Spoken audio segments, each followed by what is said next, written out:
ওর প্রতি স্বামীর প্রেম উতলে উঠেছে। এবার রাতের বেলায় বউটা আমার কার সঙ্গে গল্প করছে।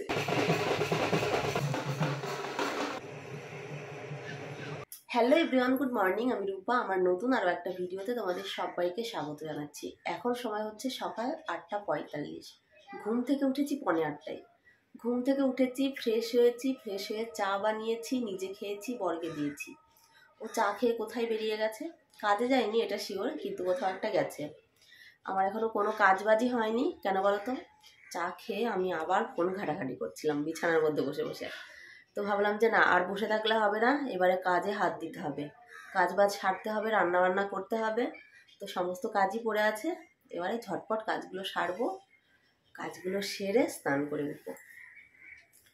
প্রথমে আগে বিছানাটা গুছিয়ে নিই। চা তো খেয়ে নিয়েছি, বিছানাটা গুছিয়ে তারপরে বাসনগুলো মাজতে হবে। সকালে যখন উঠলাম, মানে 8:45টায় যখন উঠলাম, তখন দেখলাম একটু মেঘলা মেঘলা আকাশ। আমি তো ভেবেছিলাম আজকেও হয়তো বৃষ্টি হবে, কিন্তু না, এখন চনমনে রোদ উঠেছে। মনে হচ্ছে না এবারে বৃষ্টি হবে। তো চলো, সব কিছুই ছড়িয়ে ছিটিয়ে আছে, সকালের বাসি কাজ বুঝতেই পারছো। তো ঝটপট কাজে হাত দিই, তোমরা কিন্তু সারাদিনটা সাথে থেকো। এই দেখো, চলো প্রথমেই ঘরের কাজ কমপ্লিট করে নেব। ঘরের কাজ কমপ্লিট করে তারপরে বাইরে যাব। কি হয় বলো তো, এঁঠো বাসনপত্র মেজে সার্পের কেজে তারপরে না বিছানা গোছাতে একটু কেমনই লাগে, কিন্তু তবুও কোনো কোনো দিন করতে হয়। যখন সোনা থাকে তখনও বিছানা ছাড়তে চায় না, যার জন্য বসে থাকবো। ওই জন্য কোনো কোনো দিন বাইরের কাজ কমপ্লিট করে ঘরের কাজে হাত দিতে হয়। কেননা সোনা তো ঘুম থেকে উঠতেই চায় না, সেই জন্য যেহেতু সোনা নেই, আমরা তো উঠে গেছি বিছানা ছেড়ে, ওই জন্য বিছানাটাই আগে গুছিয়ে নিলাম, আর এই ঘরটাও একটুখানি গুছিয়ে নেব। আর এই শাড়িটা কালকে রাতে পরেছিলাম, রিলস বানিয়েছিলাম। ভেবেছিলাম যে কালকে রাতেই ভাঁজ করে রাখবো, কিন্তু আর ইচ্ছা করেনি গো, ওই জন্য ভাঁজ করা হয়নি। তো ওটা ভাঁজ করলাম, ভাঁজ করে আলমারিতে রেখে দেবো। ঘর গোছানো প্রায় রেডি, এবারে চলে যাব বাইরে। বাসনগুলো মেজে নিয়েছি, মেজে ধুয়ে জল ঝরাতে দিয়ে দিলাম। এইদিকে আমার বড় বাজার থেকে চলে এসেছে, এনেছে চিংড়ি মাছ, মানে অনলি চিংড়ি মাছ, আর কোনো কিছুই নিয়ে আসেনি। ওটাই যথেষ্ট। যদিও সোনা থাকলে ভালো হতো, কেননা ওর ভীষণই প্রিয় একটা মাছ, ও ভীষণ ভালোবাসে এই মাছ। আমার বড় ভালোবাসে। আমি ভালোবাসি না এমনটা নয়, ভালোবাসি, বাট অতটাও নয়। আগে মাছগুলো ধুতে এলাম, মাছগুলো বেছে ধুয়ে লবণ হলুদ মাখিয়ে রেখে তারপরে যেগুলো সার্পে কাচা আছে সেগুলো কাচবো। বেশ ভালো হলো। কেন বলো তো, মানে মাছ ধোয়ার পরে একটা আষ্টে গন্ধ বের হয়। সার্পে কেচে নিলাম, এবারে আর গন্ধ থাকবে না। যদিও এখনই আমি স্নান করব, এগুলো মেলে দেবো, মেলে দিয়ে বাকি যা কাজ আছে আর কি, ঘরটা ঝাড় দেবো, মুছবো, সিঁড়ি ঝাড় দেবো, দিয়ে স্নান করব। এই জামা প্যান্টটা কেচে দিলাম, মানে কাঁচা ছিল তবুও কেচে দিলাম, কেননা এটা পরেই আজকে আমার বর যাবে জামালপুর, সেই জন্য একটু ধুয়ে দিলাম। অন্যান্য প্যান্ট পরে যাবে না বলছে গরমের মধ্যে। স্নান করে উঠেছি, অনেকটা সময় হয়ে গেছে, এখন 11:39 বাজে। বলতে পারো 11:15টায় স্নান করে উঠেছি।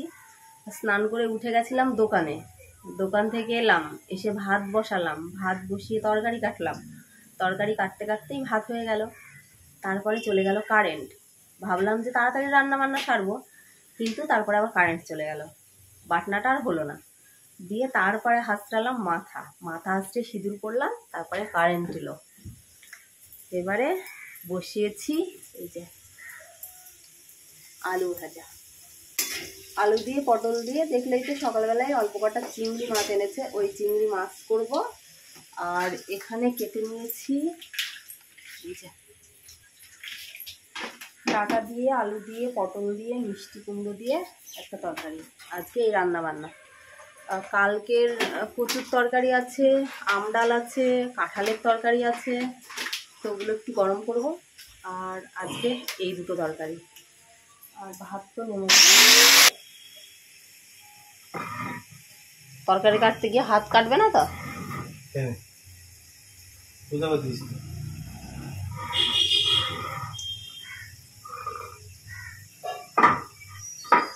ভাতটা নেমে গেছে, আর এদিকে মশলাটাও কিন্তু করে নিয়েছি। আর বড় বাজার থেকে নিয়ে আসলো 4টে পেয়ারা, একটা খাই আর 3টে ফ্রিজে রেখে দিয়েছি।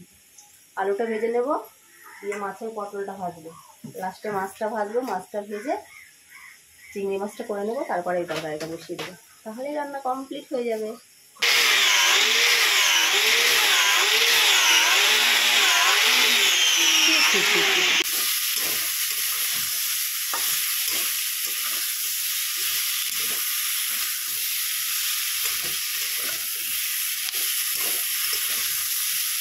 রান্না কমপ্লিট হয়ে গেছে। এরকম ডাটা দিয়ে, আলু দিয়ে, পটল দিয়ে, মিষ্টি কুমড়ো দিয়ে তরকারি, আর আলু দিয়ে পটল দিয়ে 6টা থেকে 7টা চিংড়ি মাছ আছে, ওটা দিয়ে ঝোল, আর এর মধ্যে রয়েছে ভাত। বরকে ফোন করলাম, ও বলছে নাকি মাঠে বসে আছে, ও আসুক ততক্ষণে আমি এইদিকে এইগুলো পরিষ্কার করে নিই। 2-3টে থালা আছে, মেজে নিয়ে এই দেখি, কড়াই দিয়ে, থালা দিয়ে, বাটি দিয়ে যদি মেজে পরিষ্কার করে নিই, এগুলো তুলে রাখি ঘরে। বর আসবে, তারপরে একসাথে দুজনে খাবো। রান্না হয়েছে সেই 12:30টার সময়, আর খেতে খেতে এখন খাচ্ছি, এখন 1:30টা বাজে।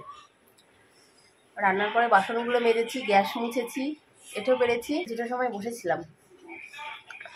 দিয়ে বর আসলো, ও স্নান করলো, ওকে ভাত দিলাম, ও ঘরে খাচ্ছে, আমি বাইরে।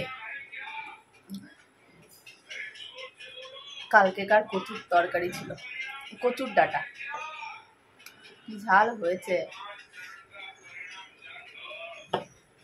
দুপুরবেলায় খাওয়া দাওয়া কমপ্লিট করে আর তোমাদের সাথে কথা বলাই হয়নি। আসলে কি হয়েছে বলো তো, খেয়ে উঠলাম, খেয়ে উঠে থালা দুটো মেজে, মানে যে দুটো খেয়েছিলাম, আর রান্নার থালা বাসন তো আগেই ধুয়ে নিয়েছিলাম, সে দুটো ধুয়ে শুয়েছিলাম, শুয়ে এডিট করছিলাম। ঘুমও লাগছিল, মানে 2-10 মিনিট ঘুমিয়েছি আমি, চোখটা বন্ধ করেছি, মানে জেগে আছি। কেমন জেগে আছি বলো তো, মানে সব কিছু শুনতে পাচ্ছি, বর পাশে ফোন দেখছে, সব কিছুই শুনতে পাচ্ছি, মানে তবুও 2-10 মিনিট চোখটা বন্ধ করেছিলাম। তারপরে এডিট কমপ্লিট করলাম, এডিট কমপ্লিট করে কিছুটা সময় ফোন দেখলাম। এখন 5টা 21 বাজে। এগুলো তুলে নিই, ঘরটা ঝাড় দিয়ে নিই একটু, এটা একটু ভেজা ভেজা আছে হাতেটা, কেননা সেই 6:30টার সময় সন্ধ্যা, ততক্ষণে শুকিয়ে যাবে। খাওয়া দাওয়া করে থালা দুটো মেজে আবার কী মনে হলো, আবার চেঞ্জ করলাম, গাটা ধুয়ে নিয়েছি। বর সেই 3:30টায় গেছে বাজারে, স্ট্যান্ডটাকে পাঠিয়েছিলাম, মানে রিং লাইটটা সারানোর জন্য, তার কেটে গেছিলো, দিয়ে কোনো রকমে সারিয়ে নিলাম, কিছুদিন তো চলুক, তারপরে একটা নতুন স্ট্যান্ড নিয়ে নেব। কিছুদিনের জন্য সারানো হলো, চলবে না বেশি দিন, যা অবস্থা চলবে না এই স্ট্যান্ড। তো চলো ঝটপট ঘরটা ঝাড় দিয়ে নিই। ঘরটা ঝাড় দিয়ে সব বোতলগুলো ফাঁকা হয়ে গেছে, জল ভরা দরকার। আগে একটু নিজের থেকে ঘুরে আসবো, এসে জল ভরবো। আর আজকে তো সোনামার বাবা থাকবে না, মানে ও সেই সন্ধ্যাবেলায় বেরিয়ে যাবে জামালপুরের উদ্দেশ্যে, ওখানে পুজো দেবে, দুটো পাঁঠাও নিয়ে যাবে। ও একলা যাচ্ছে না যদিও, পাড়ার অনেকেই যাচ্ছে, মানে প্রত্যেক বছরই ওরা যায়, গাড়ি ভাড়া করেছে, বাজনাও নিয়েছে। কালকে আস্তে আস্তে সেই 12টা-1টা বেজে যাবে দুপুর। সোনা নেই, আজকে একলা একলা থাকবো কী করে আমি, সেটাই ভাবছি। তো যাই হোক, চলো কাজ বাজগুলো সেরে নিই, একটু নিচের থেকে ঘুরে আসি, তা নাহলে ভালো লাগবে না। আজকে নিচে নেমে আমি আর মাঠের দিকে যাইনি, আজকে বাড়ির সামনেই দাঁড়িয়ে রয়েছি। আর ওখানে দেখছো অনেক মানুষের ভিড় জমেছে। তোমাদের তো বললাম আজকে বাবার স্থানে জামালপুরের উদ্দেশ্যে অনেকেই যাবে, তাদের সাথে আমার বরটাও কিন্তু যাবে। প্রত্যেক বছরই আমাদের পাড়ার থেকে অনেকেই যায় জামালপুরের উদ্দেশ্যে, মানে বুদ্ধ পূর্ণিমার সময়। তো এবারও যাবে, তো সেই জন্যই সবাই রেডি হয়েছে, যদিও এখন বের হবে না, মানে পাঁঠাগুলোকে সাজিয়েছে, মালা টালা পরিয়েছে, এবারে পুরো পাড়াটা ঘুরবে, পুরো পাড়াটা ঘুরে তারপরে রাতের বেলায় রওনা দেবে। এই দেখো দুটো, আমার বড় আছে সাথে, দেখেছো, আর পেছনে আর একটা পাঁঠা রয়েছে। তো প্রত্যেক বছরই এরা বাজনা নেয়, বাজনা নিয়ে তারপরে মানে পুরো পাড়া দিয়ে, বাজার দিয়ে পাঁঠাগুলোকে ঘুরিয়ে তারপরে নিয়ে যায়। প্রত্যেক বছরের মতো এবছরেও ওরা যাচ্ছে, ওরা কিন্তু বেশ মজা করার, দেখো কত সুন্দর সাজিয়েছে, বেশ ভালো লাগছে। এবার সবাই যাব বললেই কিন্তু বাবার স্থানে যেতে পারে না, যাকে বাবা টানে সেই কিন্তু যেতে পারে। আমার বর কিন্তু প্রায় বছরই যায়, এবারে কোনো কোনো বছর যখন কাল ওষুধ থাকে হয়তো তখন যায় না, কিন্তু ও ভালো থাকলেই কিন্তু যায়। আর আমি ওকে কিন্তু কোনো দিনও বাধাও দিই না, আমি বলিও না যে তুমি যেও না, এরকম বলি না। আমার বর যখনই বলে না যে কোনো তীর্থস্থানে ও যাবে পুজো দিতে, আমি কোনো দিনে ওকে আটকাইনি, আমি বলি ঠিক আছে যাও, কোনো ব্যাপার না। আর দেখো কত মজা করে ওরা, সবাই একসাথে কোথাও যাওয়ার মজাটাই আলাদা, খুব আনন্দ হয়। আর এই দেখো 3-3টে পাঁঠা, তো ভগবানের কাছে এটাই বলবো, সবার মঙ্গল করো, সবাইকে ভালো রেখো, সুস্থ রেখো, তোমার চরণে সবাইকে ঠাঁই দিও, এইটুকুই ভগবানের কাছে আমার চাওয়া। নিচের থেকে ওপরে এলাম, এসেই বোতলে জল ভরলাম, জল ভরে সব ফ্রিজে দিয়ে দিয়েছি। আর বরকে তো দেখলেই সেই পাঠা নিয়ে ঘুরে বেড়াচ্ছে, মানে পুরো পাড়াটা ঘুরবে, ঘুরে তারপরে রাত্রি 9টার সময় মনে হয় যাবে, মানে এখান থেকে গাড়ি ছাড়বে রাত্রি 9টায়। কটার সময় পৌঁছাবে কি জানি। আমি এর আগে গেছিলাম, এর আগে বলতে গেলে তাও সোনা যখন ছোট ছিল, মানে আমাদের বংশে কোনো সন্তান ছেলে কিংবা মেয়ে যাই হোক না কেন, তো ওখানেই চুল নামাতে হয়। তো সোনার চুল নামাতে গেছিলাম আমি একবার, তারপর আর কোনোদিন যাওয়া হয়নি।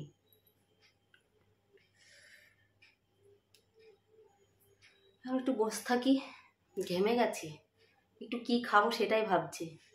একটা মিষ্টি বের করলাম, করে খেলাম।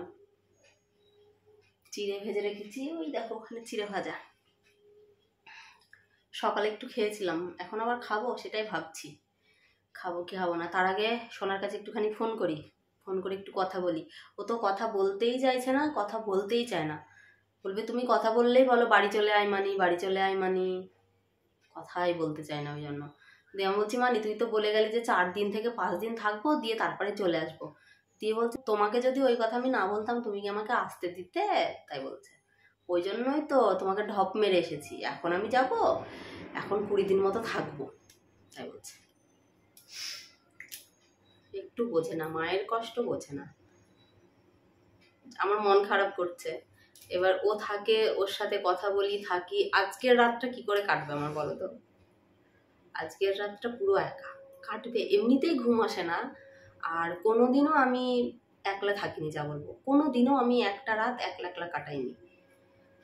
হয় আমার বর থেকেছে, তা না হলে সোনা থেকেছে কাছে, কিন্তু আজই আমি একলা, কেউ নেই আমার সাথে। রাতটা আদৌ যাবে তো সেটাই ভাবছি আমি। ঘুম তো মোটেই আসবে না, এটা জানা কথা যে আজকে আমার ঘুম আসবেই না, এমনিতেই ঘুম আসে না, আর যেহেতু কেউ পাশে নেই তো আমার ঘুমই আসবে না, চোখই বন্ধ হবে না আজকে। আজকে সারাটা রাত ফোন দেখে দেখে কাটাবো, কি আর করবো। চলো দেখি আগে সোনাকে একটুখানি ফোন করে গল্প করে নিই। এখন গানের কাছে আছে না, কি করছে কি জানি, কারণ আমাদের ওখানে আবার গান হচ্ছে তো, নামযজ্ঞ, ও আবার গান শুনতে ভীষণ ভালোবাসে। তার উপরে আবার আমার কাকার সব ছোট ছোট ছেলেপিলে আছে, ওদের সঙ্গে সেই মেতে উঠেছে ও। এখানে তো সেইভাবে কাউকে পায় না, সেই বিকেল টাইমটা বাইরে বের হয়, দিয়ে ওই 1 ঘন্টা আধা ঘন্টা যা খেললো, কোনোদিন খেলা করে, আবার কোনোদিন খেলা করে না, আমার সাথেই মাঠে থাকে। দেখোই তো ওখানে খেলার সঙ্গী পাই, যার জন্য ওখান থেকে আসতে চায় না, ছোট থেকেই আসতে চায় না, এখন তো বড় হয়ে গেছে, এখন তো আসতেই চায় না আরো। চল পরে আসছি, আবার একটু ঠান্ডা হয়ে নি। এখন রাত্রি 8টা 20 বাজে, বরকে 2টো ভাত দিলাম, ও খেলো, ওই দেখো ও খেয়ে জামালপুরের উদ্দেশ্যে রওনা দিয়ে দিল। এবারে আমি একটু রেডি হই, রেডি হয়ে 2টো রিলস বানাই, রিলস বানিয়ে তারপরে শোবো। 8:30 বেজেই গেছে, রেডি হতে হতে 9টা বেজে যাবে। আমি পরে খাবো, থালাটা তুলে বাইরে রেখে দিই, রেখে একটু রেডি হয়ে নিই। তো ফাইনালি আমি একটু রেডি হয়েছি, এই দেখো সিম্পলভাবে রেডি হয়ে গেলাম। এবারে কয়েকটা রিলস বানিয়ে নিই, 9টা 5 বেজেই গেছে, কখন রিলস বানাবো। চলো এই দেখো আমার রিল,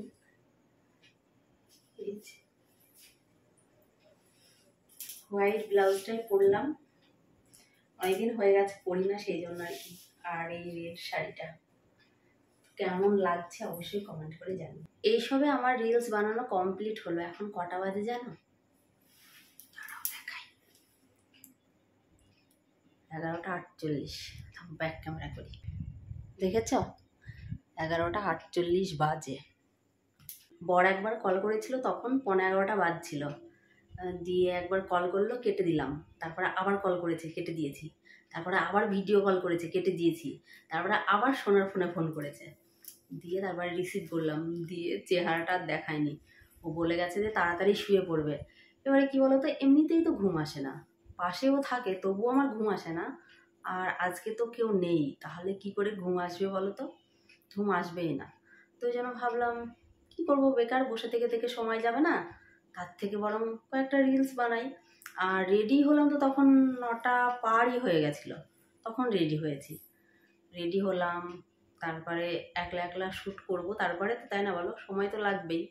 যদিও বেশি রিলস বানাতে পারিনি গো, কোনো রকমে 2-1টা বানালাম। এবারে শুতে হবে, তার আগে দুটো খেতে হবে, খাওয়া হয়নি আর খিদেও নেই। একবার খিদে খিদে পেয়েছিল, একবার ভাবলাম খেয়ে নিই, খেয়ে রিলস বানাবো, আবার ভাবলাম যে না, রিলস বানিয়ে খাবো।